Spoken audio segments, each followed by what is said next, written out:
I'm Gab, he's Jules. Blue skies over West London. Bluer skies still over Julien Lawrence's head because Paris Saint-Germain traveled to the Montjuic and I think comprehensive. I forget the 2-1, but I thought this was pretty comprehensive of Barcelona. We'll be talking about that, but there's so much else going on. Hey, what happens to all these big teams who lose? Like Liverpool, for example. They're not the only ones. Manchester City didn't lose, but that probably felt like a defeat. Same thing for Spurs. Not for Newcastle, though. Certainly not for Bayern Munich. And my man, Federico Gatti. Meow. How that was Cristiano Ronaldo-esque, the overhead kick, yeah? Yeah, I mean, what about the goalkeeper? It should never be a goal. He can stop I it with his foot. He's a big burly center back who scores an overhead kick. Yeah. Come on. It's scored held by the goalkeeper. But let's start in Barcelona. Obviously, this was the glamour tie of the round, and obviously a bunch of injuries on both sides. More so for Paris Saint-Germain, obviously. Just a reminder, and I might forget somebody. No Desiree Doué, no Ousmane Dembele, no Kvaratskhelia, no João, And Marquinhos, the fifth star. Oh, well, yeah, and no Marquinhos, who's only your defensive leader, and you had to play the guy from Bournemouth at the back, but Zabarni did very well. Yeah. When they go a goal down, I'm thinking to myself, and it was a very well taken goal from Barcelona. I think to myself, okay, these are a bunch of kids out there. Inevitably, I mean, Barcelona are going to keep attacking and stuff. Maybe they nick something on the counter, but it's really, really hard to then get back into the game. You're so young. You're in this situation. We just haven't been in this situation very many times. But no, all of a sudden, it's like they went up a level. They showed so much maturity. They hid the ball from Barcelona for long stretches. Yeah. And I'm not expecting this when two of your front three have a combined age of 36 years old in Mbaye and Seni Mayulu. Yeah. Although it's the system again, and it's the collective. You could sometimes take players out and replace them by other players who are not as good, not as experienced, much younger, like Mayulu and Mbaye, but they will still fit well in that system in what you're trying to do, because at the end of the day, what you're trying to do is the same thing, whether you've got Dembele in front of Mayulu, that doesn't change, whether it's Zaire Emery in midfield or João Neves. You have a style and identity that you play whoever is on the pitch, and that's exactly what they did. The second half is a masterclass. I mean, to be fair, the last hour after that goal, that PSG in a way gave away, because Vitinha gives away the ball like he shouldn't have. It's not even a question of Barca recovering the ball. Vitinha gifted it back to them. Then he goes very quickly, Lamine, Pedri, Rashford, Torres, no problem. But after that, I felt there was just pretty much one team on the pitch, and the way PSG dominated this team, especially in the second half, the numbers are incredible, really. It's credit to Luis Enrique, especially because I think right now he's the best manager in the world. Well, you say it's the system and it's just knowing what you need to do. But the reality is, if you or I went out there, we'd be as good. We could be as good as they are at following Luis Enrique's instructions, but we wouldn't have the technical ability, because there is a drop off in technical ability between Mbaye and Dembele. Yeah, for sure. So, but it's still the same principles. The principles are fine, but it takes technical ability to execute the principles, and it takes there's a mental aspect to the game as well, because the opposition is trying to stop you. And if I have Jules Koundé up my backside and I'm Mbaye, I may react differently than if I'm Kvaratskhelia. Yeah, for sure. And this is what I find remarkable. We're talking about Barcelona. They're going to get slaughtered for their defending. I don't want to go through the high line stuff again. Look, this is the way he plays. It generates a lot of goals. But I'm going to repeat myself here. And look, I'm sorry, Pau Cubarsí, you're still 18 years old. He was definitely at fault for the first goal. I don't know why you would go and try to jump that route, to use an NFL term. But Inigo Martinez leaves and he's not replaced. I'm sorry. I say this every freaking show. Well, what is going on? Why spend money on the Rashford loan or Rooney Bargi and not bring in another body? Yeah, it's a good point. I guess maybe they thought Christensen, Araujo, Cubarsí, Eric Garcia, that's 4 centre-backs, and that's enough. I mean, certainly in terms of numbers, it's enough, I guess, for... In terms of numbers, yes, but in terms of quality, no, because you've watched Araujo all of last year. You know Christensen's in and out. Eric Kubarsi, Eric Garcia is a Smurf. And if you've got these two guys at the back, I mean, I don't know. It's frustrating. I think lots of questions. Barcelona are still really good. I think both these teams, I wouldn't be surprised if we see them deep in the competition. I've had my piece on the But it's the right one. I mean, and again, just to finish on the high line, how in the 90th minute, when you've been second best for an hour already, especially in the second half, you keep trying to play the high line and try to press the ball. This is what got me yesterday. The high line, okay, PSG play also with the high line. A lot of teams play with high line. But the Barca press didn't work at all for the whole game. Not even in the first 20 minutes where Barcelona were the better team. It just didn't work. PSG could keep the ball well. They build up from the back well. They overloaded one side, switched over. It was comfortable for PSG on the ball. Even if Vitinha loses the ball on the goal, but it was not, the Barca press was not as efficient as it usually is and just didn't work. So you know that. You know you've been chasing the ball everywhere. In the second half, Barcelona have 36% of the ball. In their own stadium, 36% of the ball. Their pass accuracy is 80%. 80% for this Barca team. And yet, you clearly can see that you've been running after the ball for 45 minutes already. PSG should have scored the second goal even before Kang In Lee hit the post. There's two headers. There's chances there for PSG to already have taken the lead.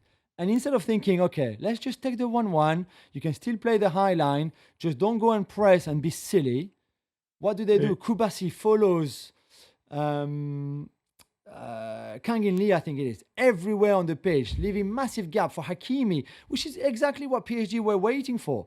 And then he's there in the 90th or 91st minute. Gonzalo Ramos, who plays passive offside, like Luis Enrique, I told him to play because this is what you do against a high line. And he's onside and he scores a goal. And it's just like, I don't understand. And Flick's reaction on the touchline and that anger, I don't know if he's aimed at himself and for still asking his players to do that at this time of the game, or it's because he just could see, like all of us, that was a crazy thing to do from them. That stat, that 36% possession that you mentioned, I find really mind-blowing because you have a team that technically can pass circles around just about everybody. You have Pedri. You've got defenders who are comfortable on the ball. Yeah, absolutely. Like, make Paris Saint-Germain chase you a little bit. Yeah. Right? Why you wouldn't mix that in as a strategy? You can do that while playing your high line as well. For sure. But it's what you said. It's about the immediate press when you lose and when you lose the ball and you start chasing people around. And, you know, what I said before about the back line, it's obvious, right? If you play a high line, you need people who can defend in space, or you need people who are comfortable running back towards their own goal. Because it seems that like half the time when Barcelona defend, that's what they're asked to do. Yeah. So maybe for that, you don't necessarily want like a 6'5" giant. You know, I don't want Upamecano doing that. I want Kubarsi.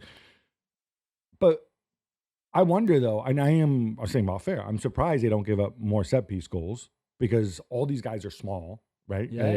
Even Araujo. But I go back to the season that they had last year. I don't think anybody other than his parents think Eric Garcia is a starting center back for Barcelona, right? Christensen's had so many issues over the years, and even when Christensen's been good, you know, he's not the second coming, right? He still has a ceiling. Kubarsi is 18, and then when you're 18, especially when you're a center back, there's a reason 18-year-old center backs don't normally start for top teams. Now, he may be a phenomenon. Maybe he will be like Maldini or Beckenbauer or Baresi. Maybe. But there's going to be ups and downs along the way. You need to have help around them. Maldini played with some very good, experienced defenders. I don't know if you can move Jules Koundé in the middle. If that, take him back, could reopen that old can of worms. Although Jules Koundé's not the biggest either. He can defend in space. You can find some other Schlemiel to play right back. But they're not bringing in anybody until January. I think what they wanted to do is they wanted to shift Fermin Lopez or Marc Casado in the summer. I mean, it's been widely reported, right? Try to raise some money and then spend that on a defender. Instead, what did you do? You spent the money on Rashford, on John Garcia. We can say, all right, John Garcia may be necessary, although with Ter Stegen's contract, I don't know if it was. We can all second guess all of this, right? But when I look forward, when Lewandowski goes, you will need another striker. Ferran Torres can't do it all on his own. Yeah. So you're going to have to devote resources to that situation. Yeah. If Rashford has a good season and he's doing fine so far, you'll be under pressure to keep Rashford. Yeah, if you have a good year, maybe somebody will come along and give you 100 million for Fermin Lopez, assuming he wants to leave. Yeah. Or Gavi if he's ever fit again. But you don't want to ditch those guys. I'm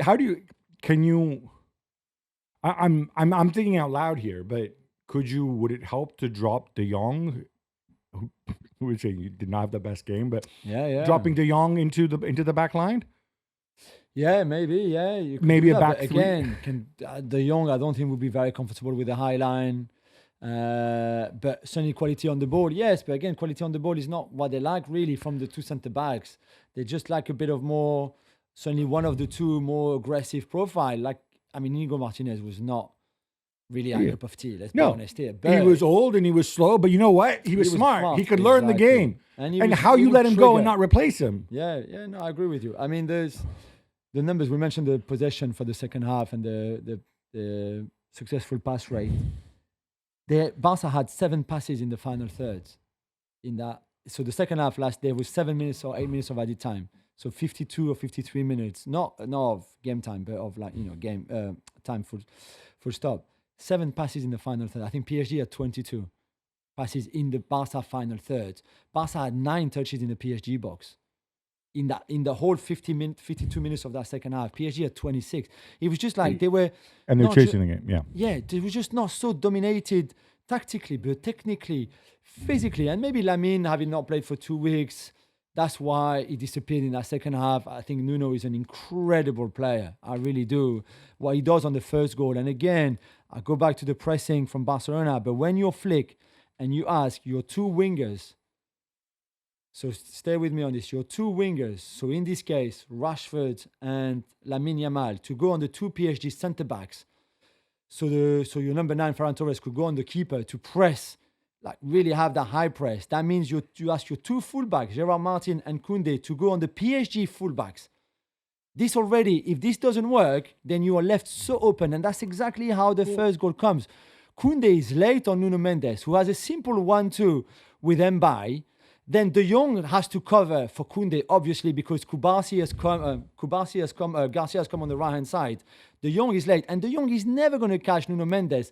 Like 5 minutes before the goal, De Jong made this foul, which is a cynical foul, but a foul he has to make and gets a yellow card from behind on Mendes because Mendes is coming through. And you're thinking like, surely Flick has prepared this game. You can play like this in some games in Europe and in the league, no problem. But you can't play like this. You can't press like this against a team like PSG who has the 2 best fullbacks in the world. And not just the most attacking fullbacks and fit and quick fullbacks. Also, fullbacks who know exactly what to do against the press and who are so press resistant in Hakimi and Nuno Mendes. It's bonkers, really. Yeah. And they were lucky that they only got punished once like this because they could have done it more, PSG. Hey, you mentioned press resistance. There's always a plan B when you get pressed, which is just boot the ball towards the corner and turn it into a foot race. And remember, this is the thing. You know, when defenders are running back towards their own goal, no defender in the world likes to defend that way. It's just not comfortable. And you have fast forwards, and it turns into a foot race. So there's not just a press resistant play through the press, and you have to get all your timings correct if you're going to do that. There's also the simple agricultural plan B, if you want, where if you do this 3, 4, 5, 6 times a day, you only need to get lucky once. You only need one mistimed thing, and then you're looking at a red card, you're looking at a goal, you're looking at somebody running through on Wojciech Szczesny's goal. So, I thought that Luis Enrique's substitutions in the second half were key, made a big difference too. Kang In Lee, and again, we just go back to this idea of the style and the principles of football, because you can put Kang In Lee, who's not an amazing player, he's not a world-class player, but yet in this kind of system and fluidity does great. Gonzalo Ramos to score that goal at the end because you knew you would have those kind of opportunities, and again, he should have scored before. But I think Flick, on the other hand, just messed up his coaching and his substitutions as well. I'll go back to one of your favorite subjects, which is the Ballon d'Or, because this would have been the clash between Lamine Yamal and Ousmane Dembele. Yeah. Fabio Capello last night said, well, I sometimes disagree with, but he said something about how he kind of viewed it. You know, you have the three criteria, and the first criteria is quality of the player, and then the second one is what have you won, and blah, blah, blah. He said if you vote for Dembele, you have to recognize that he plays for a proper team. He's got a tremendous supporting cast. He has a tremendous coach. He won a ton of stuff, of course, and he's a phenomenal footballer. If you do it purely on technical ability and talent and who is the better player, and I can only sign one guy, he says probably every day of the week you would choose Lamine Yamal. Yeah, for sure. So 100% on that. Yeah, absolutely. Yeah. So Don Fabio, not that you need us to tell you were right, but you were right.